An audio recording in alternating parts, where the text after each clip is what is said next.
بەڕێزان دووبارە سڵاوتان لەبێت کاک فەرهادجان هەمرم ئێوە پرسیارە بکەم هەڵوێستی لایەنە سیاسیەکانی ئەو کات بەرامبەر بە دەرکەوتنی پاسۆک چی بوو؟ دەوتری ئێوە هەر لە سەرەتاوە پرۆژەی دروستبوونی بەرەیەکی یەکگرتووی کوردی و بەرەیەکی کوردستانیتان خستە بەردەم لایەنەکان وەڵام و ئیسجابەی ئەوان چی بوو لەو کاتێ؟ وەڵاهی ئیسجابەیان بۆ ئەوەی کەوا جەبهەیەکی کوردستانی ببێت نەبوو.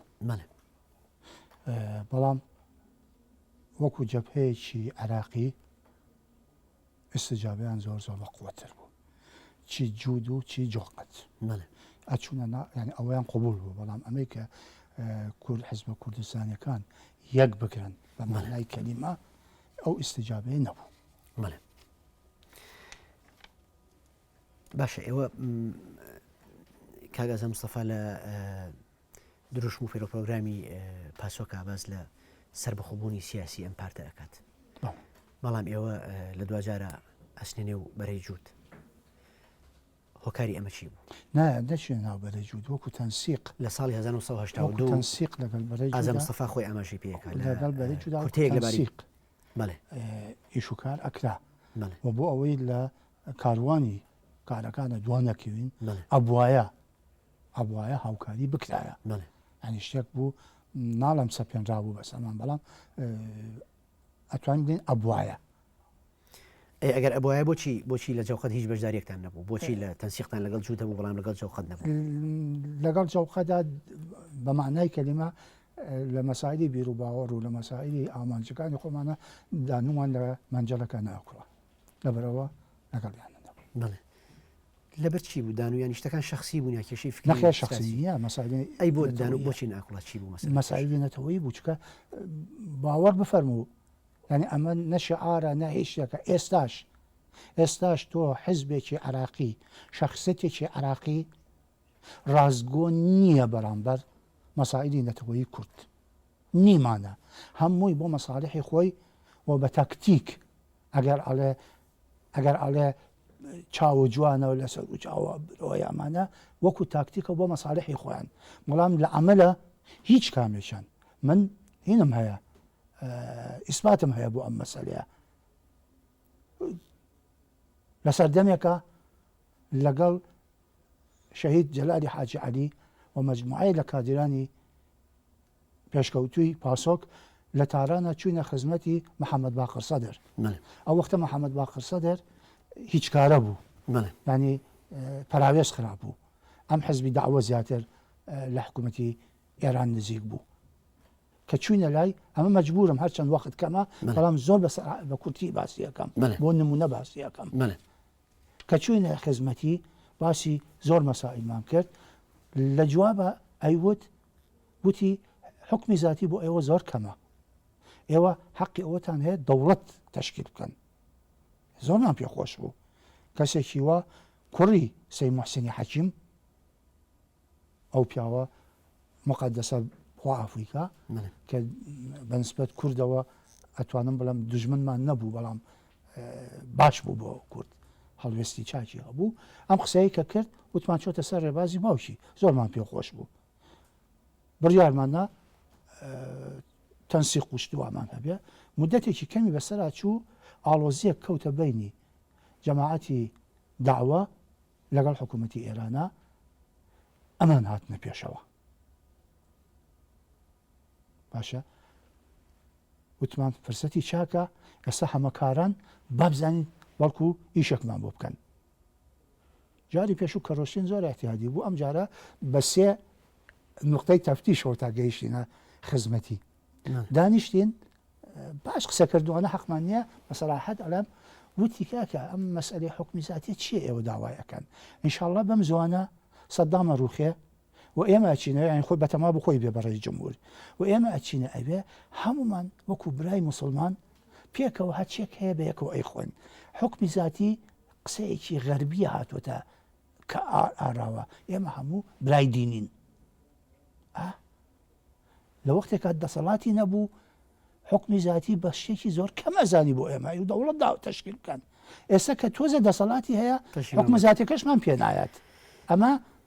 کەسانێک بوون کە بڵێن ئێستش هەن خۆ لە جەمع شتان لەگەڵ هەموویانە ئەوەنە هەمویان بۆ ئێمە عینەن بیر و باوەڕیان هەیە یعنی تۆ نایدۆزیتەوە نە لە باشووری کوردستان لە هەموو پارچەکانە داگیرکەر لەوانەیە پشیمان بۆ بکات بۆ بەعچێک مەساڵحی خۆی بەڵام کە دێتە سەر ئەوەی داوای حەقی چارەنووسی خۆ بکەی هەمووی دوژمنتە. باشە لەو دەمەیە پێشوازی لە داواکاریەکەی ئێوە بۆ بەرەی کوردستانی نەکرا بەڵام لە هەشتا دوو بەرەی جیاواز کە جوود و جەوقەتن دروستە بن ئێوە چەند ئومێتان بەو بەرەی هەبوو ینی ئەکرا ئەوە وەکو بەدیلێک بۆ بەرەی کوردستانی سیر بکرێ کام بەرە بەرەی جوود و جەوقەت جێگەی ئومێدی ئێوە بوون چکم ئازا مستەفا لێشێ لە کتێبەکانی ئاڵێ پێگەنانی ئەم دوو بەرەیە نەگەیتوانی ئومێدێک بە بۆ بەرەی کوردستانی بەڵکو باسی بەری یەگرتووی کوردی هەر بەجارێک لەبار برد وابوو بالفعل ئەیکەواتە تەنسیقی ئێوە چی بوو هیچ بۆ مدەتێک بوو وەکو تاکتیکێک بوو بۆ مدەتێ بەڵام حقیقەتە بڕوامان پیان نەبوو یعنی بۆچی بڕوامان پیان نەبوو ئێمە تەماشای باکراوندی ئەمە حزابەکانمانە کرد هیچی ئەوە نەبوو کە ڕازوە بن لەگەڵ یەکە هیچ کامێکیان باشە کە ڕازگۆن نەبن ئەمە وەکو تاکتیکێکە و بالفعل قسەی ئێمە بوو نەجوودیش و نەجەوقەتیش نەگەیشتە هیچ ئامانجێک بەعکسەوە حتا کەوتنە گیانی یەکتریش بەشە کاگەزەم سەفاڵێ ئەگەر ئەو بەرەیە لەو ڕۆژگارەیە دروست بووە کە بەداخەوە بۆ 12 ساڵ دوای ئەوە بەری کوردستانی دروست بوو ئەڵێ ئەگەر لەو ڕۆژگارەیە ئەو بەرەیە دروست بووە و پرۆژەی ئێمە پێشەشمان کرد جێبەجێ بکرایە دەکرا کە ڕوتی ڕوودا و سیاسیەکان بەو شێوەی ئێستا نەبووە و ڕێکاری زۆری بەسەر بهات ڕاستە بەڵام نەبوو زۆر باشە زۆرێک لە کادیرەکانی ئێوە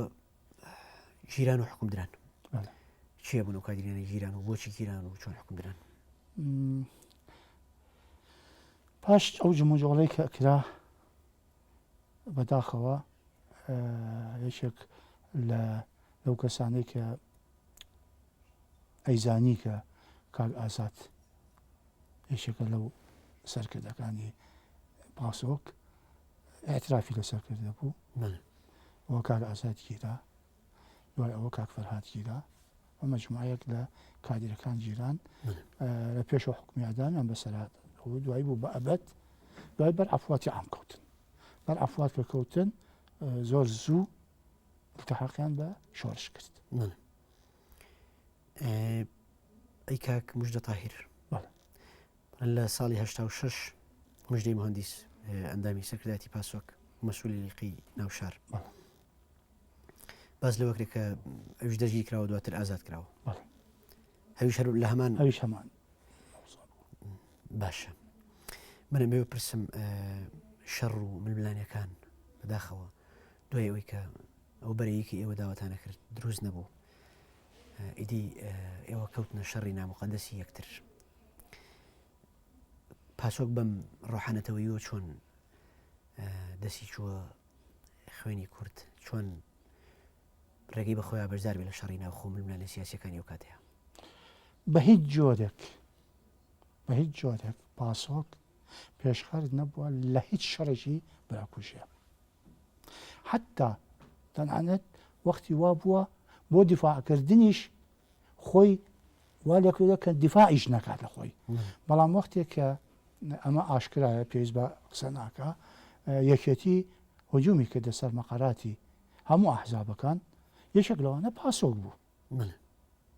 باشە ئەو شەڕە کە کرا شەڕێکی داسەپێنراو بوو بەسەر هەموو ئەحزابەکانە چی پارتیش و چی یەکێتیش و چی پاسۆک و چی حزبی شۆعی کە زیاتر لەوە حزبی شۆعی زەرمەند بوو پشتەی زۆر دەدیا ئەگینا پاسۆک هیچ وەختێک باوەڕی بە شەڕی براکوژی نەبووە و نەی کردووە ئەخ فەرقەکە تۆ شەڕێکە ئەکرێ بازێک تۆ دەست پێش خەرکردی بازێک نا تۆ دیفاع لە خۆ دەکەی و فەرقەکە ئەوە ئەگینا پاسۆک نیمانەکەوە ئیمکەی بڵێن ئێستا تۆ ئەگەر ئەترافاتی برادەرانی کۆمەڵا خوێنیتەوە پڕە لە مەسائلانەی کەوە چۆن هجوم بکەنە سەر یەکتری بەڵێ چۆن ئەم هجوم کاتە سەر قیادە موقەتە یا بەسەر پارتی یا بەسەر حتا شەڕی ناوخۆیان بەڵێ کۆمەڵی ڕێژدەران لەگەڵ یەکێتی ئەمانە هەموو شەڕی داخلی بوو بەڵام ئەمە شەڕی داخلیمان هیچ وەخت دەست پێ نەکرد. باشە پەیوەندیتان لەگەڵ برادرانی بستنەوەی سۆسیالیست چۆن بۆ کات ئاڵێن تەواوی ئەو پسوڵانەی کە ئێوە پێچون بۆ ئێران ئەوان بەیانە کرد. بەڵێ ئەزانین چۆنە ئەمە شتێکی زۆر تەبیعی بوو ینی هەموو ئاحزابەکان کەمترین شتێک کە وەریان گرتووە ئەوە بوو کە ڕێگەی هاتوچۆیان پێبن و لەبەر ئەوەی پاسۆک هیچ چینێکی نەبوو لەگەڵ حکوومەتی ئێرانە هیچ پەیوەندیەکی نەبوو بەڵام لە بەعزی وەختە ناچار بوون بەعزێ لە ئەندامەکان سەردانی ئێران بکەن ئێتر بۆ مەسایلی سیاسی بێ بۆ مەسایلی نەخۆشی و شتی وا بێ پسوڵە خۆ ئەترافیان پێ نەکرد بە پاسۆکەوان لەبەر لە ڕێگای سۆسیالیستەوە بە یارمەتی ئەوانە پسوڵەمان وەرئەگرت و هاتوچۆکرا ئەمە تشێکی تەبیعی بوو ئەمە ئەسان خاڵێکی زۆر ڕۆشنە بۆ پاسۆک کە هیچ وەختێک خۆی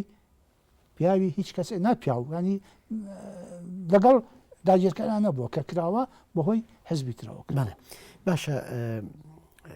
پەیوەندیتان لەگەڵ پارتی یەکێتی چوون بۆڵێن ساڵی 1982 لە ناوچەی شارباژێر ڕێکوتنامەیەک لە نێوان پارتی دیموکرات و یەکێتی نیشتیمانیە ئیمزاکرێ لەو ڕێکەوتنەیە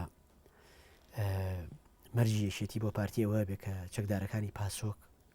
لە سنوورەکانی دەسەڵاتی خۆیانە نەهێڵێت و دەریان بکات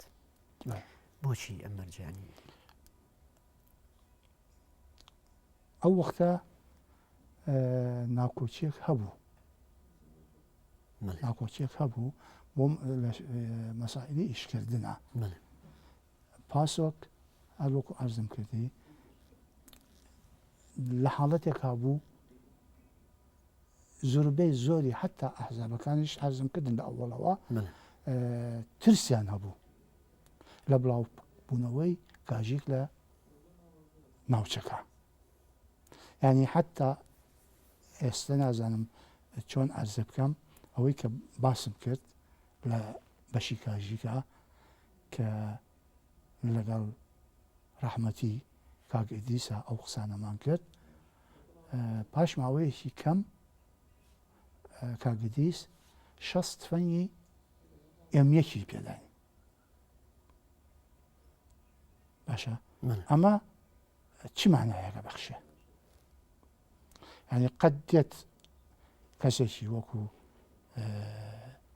کاک ئیدریس کە ئەندامی مەکتەبی سیاسی پارتیە و هەموو ئەیناسن نیە بێت لەو وەختە 60 تفەنگ پابە حزبێک و ئەیزانی کە کاک فەتاح بەو زوانە ئیلتیحاقەکا بە شۆڕش بەڵام ئێوە سەرەتا پەیوەندیتان لەگەڵ برادرانی یەکێتیە زۆر باش بەڵام دواتر شەڕ و ململانێ دروست شەڕ یەخەی ئەگرتن شەڕ یەخەی ئەگرتن هیچێک لەو شەڕانایەوە دەست پێشخەر نەبوون هیچ شەڕێک کێ ئەتوانێت ئەمە بسەلمێنە کە پاسۆک دەست پێشخەر بووە ئەزانین چۆنە با زۆر زۆر زۆر بە سەراحەت بڵین ئێمە ئەو هێزەشمان نەبووە کە بتوانین ململانەی سەربازی بکەین نە لەگەڵ پارتیە نە لەگەڵ یەکێتیە ئەمە حەقیقەتێکە توێسە لە دوو چەکمان وەرگرتووە لە کاک ئیدریس 60 تفەنگ چییە لە بەرامبەر سەدان هێزی ئەو کاتە یەکێتی و ئەتوان بڵم هەزاران هێزی چەکداری پارتیش و یەکێتیش باشە من ئەمەوێ پرسم کاک فەرهاد ساڵحی ئەبەبشی بۆ گولەباران کرا هەمە ساڵح خۆ ئافریکا کادرێکی زۆر زۆر پێشکەوتوو زۆر جوامێری ئێمە بوو باوەڕ بکە وەختێک کە ئیلتیحاقی کرد بە شۆڕش ئەو وەختە فەرماندەی هێزی پێشمەرگەی پاسۆک شەهید جەلالی حاجی حسێن بوو وەختێک کە ئیلتیحاقی کرد لە ماوەیەکی زۆر کەمە ئەو ناوچەی مەریهین بانە و ئەمان سەردەشتۆمانە ئەم کوڕیان چوو بە دڵا خۆشیان ئەویست کادرێکی پێشکەوتوو بوو زۆر زۆر مەسئلەیەک پێشات لەسەر مەرزە کە مەسئلەکە حاڵەتێکی هستری بەسەر هەمە ساڵها هات تەقەی کرد دوان لە پێشمەرگە چالاکەکانی پاسۆک شەهید بوون کاک دەروێش و کاک عوسمان پاش ئەوە مدەتێکیش چکە ئەمە لە نامەیەکە بۆ منی نردووە هەمە من نامەکە ئێستش هەمە پاش مدەتێکیش ئەوە سێ بۆی بیگرن خوا عافوی کە ئەنوەری مەجلیس سوڵتان لەوێ بێ زۆری خۆشەویست ئەنوەریش نایگرن ئێتر پشتیان تی ئەکا و ڕائەکا بەرە و مەرزی لە باشماخ بوون بەرە و عێراق بێت وە خۆی تەسلیمی حکوومەت دەکا کە خۆی تەسلیمی حکوومەت کرد بە جۆرەی ئەو قسەی کە بۆ منی نووسیوە ئەڵێ ئێتر ئەوەمە لە حاڵەتێکی نەفسی ناخۆشا بووە بڕیار ئەیە کە خۆی تەسلیمی شۆڕش بکە لەگەڵ کاک مژدا تا سەر حدود ئەهێنن و خۆی تەسلیمەکە محکەمەیەکی زۆر عادلانەش ئەکرێ حکمەیرێ بە ئێعدام و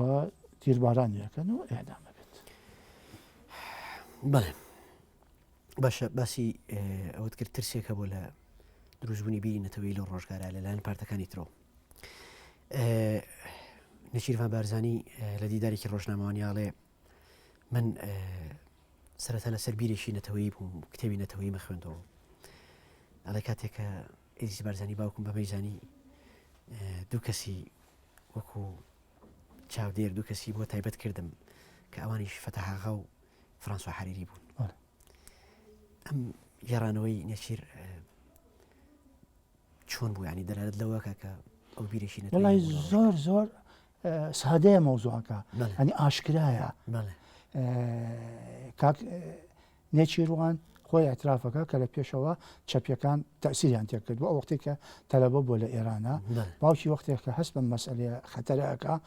هەوڵەیە کە لەگەڵ یا قسە بکە و پوچەڵی ئەم بیر و باوەڕە بە نسبەت کوردایەتیەوە بۆ باس بکات ئەم وەکو گەنجێکی متەهەور لەوەچێ زۆر گۆرایەلی باوکی نەبوو بێ لە مەسئلە یاخود ترسیەوەی هەبوو بە ئاراسی چەپا بڕوە بەڵێ یاخود باوکی ئەو هێزەی نەبوو بێ ئەو قووەتی فکری نەبوو بێ کە بۆی بسەلمێنێ لەبەرەوەی دێت ئەم دوو کەسە هەڵ ئەبژێرێ و لە گۆوارەکە من خوێنومەتەوە کە ئەڵێ فەتەحاغا لە بینی قەوسە کە پاسۆک بوو لەگەڵ کاک فەڕەنسووە دای ئەنێن کە وەکو مامۆسایەک ڕێنمایی بکرێت ئەمە ڕاستە وە شتێککە هەیە لەسەر و ئەمەوە کاکاملژیر باسەکە ئەلە لە مؤتەمەرەکە دوای یەکگرتنی پاسۆک و ئەوانە لەگەڵ پارتیا ئەلە بە سوتفە بە تەنیشت کاک نێچیروانەوە دانیشت بووم وتی ئەو وینەی کە لەسەر ئیمانە نووسراوە کاملژیر ئەلە تەماشایەکی کرد وتی کاکە من ئەم ناوە غەریب نییە بووم ئەڵە منیش پێم وت بەڵێ من خۆی ناسانوە کە کاژی ئەو ئەندامی سەرکە ئەڵێ باوکم ئەیوت کاک نێچیروان وتێتی باوکم وتێتی تەنیا حزبێک کە بتوانێت کورد ڕزگار بکە کاژیکە ئەمە کاک کاملژیر باسیەکە وە گوایە کاک نێچیروان ئەم قسەی کردووە بە مانای ئەوەیە قسەکانی پێشووی من ئەسەلمێنێ کاک ئەدریس ئەتوانین بڵێن پیرێکی هەر کاژیکێک بووە بەڵام نەبووتە ئەندام وەکو ئەوانەی کە لە سلێمانی عەرزم کردی زۆر کەس هەبوون ئیدعا نەکرد کە کاژیکن بەڵام ئەو بە فکر و بە عەمەل بە معنای کەلیمە نەتەوەی باشە تەواوی پارت و لایەنە سیاسیەکان لە دوای جیابوونەوەی باڵی مەکتەبی سیاسی 64 لە سەرکردایەتی پارتی تا ئێسش زۆر و کەم لە ژێر هێمنەی جەلالی و مەلاییان پاسۆک چەند لە ژێر کاریگەری جەلالی و مەلاییا بوو پاسۆک هەر زۆر زوو هەستی بەم مەسئلەیە کرد جیاوازی بینی مەکتەبی سیاسی باڵی مەکتەبی سیاسی و باڵی سەرۆک بارزانی بە هەڵستانگانێک و بە تەحلیلێکی نەتەوەیانە باڵی مەلا مستەفای هەڵبژارد و ئەوە بوو کەوادرەکانی وەکو کاک فەریدون کە ئەندامی سەر ینی دامەزێنەر بوو ومامۆستا عەبدی و کەسانێکی تری نات و شەمەحەمەی هەستین و حەمەی عەزیزوانە هەمووی نات بۆ ئەوێ بۆ تەقوێتی باڵی مەلا مستەفا لە ناحیەی مەسائلی نەتەوایەتیە کە دەورێکی باڵا هەندی لەم مەسئلەیە و حتا شەمەحەمەی هەستین بۆ ماوەیەک هەڵبژێرا بۆ سەر کردایەتی پارتی. ماوەستا من کاتم زۆر کەماوە دەوترێت جگە لە شاعری گەورە ئەحمەد هەردی هیچ یەکێک لە کاژیکە کۆنەکان لەگەڵ دروستبوونەوەی پاسۆکە نەهاتنە پێشەوە و هاوکاریان نەکرد بۆچی لە زۆر بە خێرایی وەڵام بیتەوە با لە دوایی هاتن ئەو مامۆستا کاملژیر بوو ئەندامی سەرکردایەتی پاسۆک کاک عەبدوڵڵا ئاگرین بوو بە ئەندامی سەرکردایەتی کاژۆک ئەمە کاژی پاسۆک ئەمانە هاتنە پێشەوە لە دواییە لە دواییە باشە بە درێژایی ئەم مێژوە درێژە بە درێژایی نیو سەدە بۆچی پاسۆک هیچ کۆنگرە و کۆنفرانسێکی نەبەست فریای ناکەوت وەخت نەبوو یعنی زۆر هەوڵدرا ئەگەر نووسینەکان ببینی خوا عەفوی کاک ئازاد حتى تحديد أكرا کە لە فلان مانگە ئەبێ ئێمە کۆنگرە بگرین بەڵام بە معنای کەلیمە بەعزێک مەسائل هەبوو کە ڕێنایەکیان مەسائلی مادی بوو کاژیک لە سلێمانی دروستە بێ بەڵام پاسۆک لە کەرکووک بۆچی جا مەسئلەی کە هەولێ کەرکووک مەسئلەیەکی ڕەمزیە کەرکووک مقدسە بۆ هەموو ئینسانێکی نەتەوەیی لەم وەختا کە ئەم مشکلەیەمان هەیە و گەورەترین مشکلەیە ئێمە باسی جغرافیای تاریخی ئەکەین و کەسانی تر باسی جغرافیای تر ئەکەن باشە ئێمە کەرکووک بە معنای کەلیمە بە مقدسی ئەزانین باشە زۆر مەسائل هەیە کەرکووک ئەخەینە حتا بۆ دروستبوونەوەی پاسۆک لەم ئەخیرا ئێمە یەکێ لە گەورەترین کۆبوونەوەکانمان لە کەرکووک بووە. من ئەمێ دوا پرسیارکەم کاتم تەواو بوو کاک فەرهادیان بمبەخشە لە دوجوارە لە ساڵی 93 پاسۆک حەلەبێ وچێتە ناو پارتی دەوترێ لە 2009 نەخشە ڕێگایەکتان نووسیەوە بۆ زیینوکردنەوەی پاسۆک و پێم وابێ لەگەڵ شۆ مستەفا و دروستنەوەی گۆڕانی شەدانیشتان کردووە ئەگەر زۆر بە خێرایی وەڵام بیتەوە ئەو نەخشە ڕێگای هەمانە ئێستا هەیە شێوەی منهەج و پرۆگرامە کە ئەبێ بۆ پاسۆکی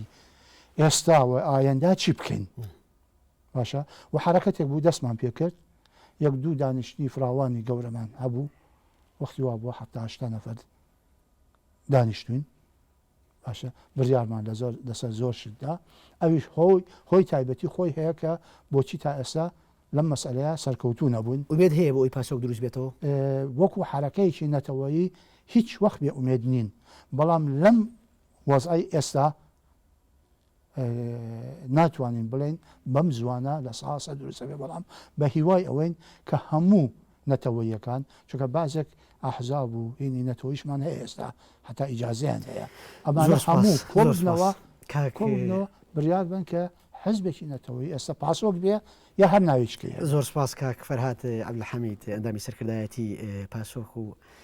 ئەندامی لخی سلێمانی کاژیک